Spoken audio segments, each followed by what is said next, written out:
संतही होत नाही. तीर्थक्षेत्रावर एक शीत अन्न दिल्याच्या नंतर कोटी कुळाचा उद्धार होतो असं शास्त्र सांगतं, किंवा संतही ते वर्णन करतात बरं का. आणि काय आपल्याला पाहायला शास्त्रामध्ये मिळतंय, येते एक शीत दिले अन्न कोटी कुळाचे होई उद्धरण, हे आपल्याला पाहायला मिळतंय.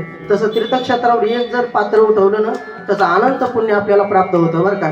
रामायणामध्ये कथा आलेली आहे. वशिष्ठ ऋषी ज्यावेळेस आश्रमात असताना भगवान प्रभू रामचंद्र आणि लक्ष्मण अरण्यात जात असताना वशिष्ठानं त्यांना बोलवलं. लक्ष द्या बरं का. वशिष्ठानं त्यांना बोलवल्याच्या नंतर यथासांग स्वागत केलं बरं का. यथासांग स्वागत केल्याच्या नंतर त्याने केळीच्या पात्रावर त्यांना भोजन दिलं. भोजन झाल्याच्या नंतर वशिष्ठ ऋषीनं भगवान प्रभू रामचंद्रांना एक सुवर्ण कंकण दिलं. लक्ष द्या. सुवर्ण कंकण दिल्याच्या नंतर भगवान प्रभू रामचंद्र म्हणले, गुरुवरे तुम्हाला आम्हाला यांची गरज नाही, आम्ही राजे.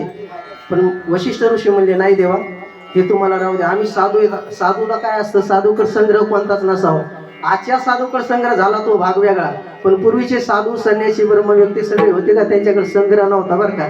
आणि त्यावेळेस वशिष्ठ ऋषी त्यांना म्हणले, ह्या म्हणू नको, सुवर्ण कंकण म्हणू नको, तुम्ही राजे आहात आणि तुमच्या हातामध्ये हे करणं शोभून दिसेल. अशा वेळेलाच ते दिल्याच्या नंतर भगवान प्रभू रामचंद्राला असं कौतुक वाटलं, नवल वाटलं. ते म्हणजे सुवर्णकंक तुमच्याकडे आलं कसं, कारण की तुम्ही अरण्यामध्ये पालापाचोळा खाऊन राहणारे साधू संत अनुष्ठान करणारे, तुमच्याकडे सुवर्णकंक आलं कुठून. त्यावेळेस वशिष्ठ ऋषीनं त्याला एक कथा सांगायला सुरू केली. ते म्हणले, काय नाही म्हणे, मला अन्नदानाचं एक पात्र उठवल्याच्या नंतर किती पुण्य प्राप्त होतं हे सांगायचंय. वशिष्ठ ऋषी म्हणजे काय नाही, मी रोज सकाळी ब्रह्ममुहूर्तावर स्नानाला जायचो. स्नानाला गेल्याच्या नंतर स्नान करून बाहेर आल्याच्या नंतर आकाश मार्गातून एक विमान यायचं. त्या विमान खाली उतरायचं. खाली उतरल्याच्या नंतर एक दिव्य पुरुष त्या विमानातून बाहेर यायचा, स्नान करायचा. इथपर्यंत ठीक होतं बरं का, इथपर्यंत ठीक होतं. पण तो स्नान झाल्याच्या नंतर इकडे तिकडे भावतली बघायचा. बघितल्याच्या नंतर एक प्रेत पाहायचा. प्रेत पाहिल्याच्या नंतर नख शिका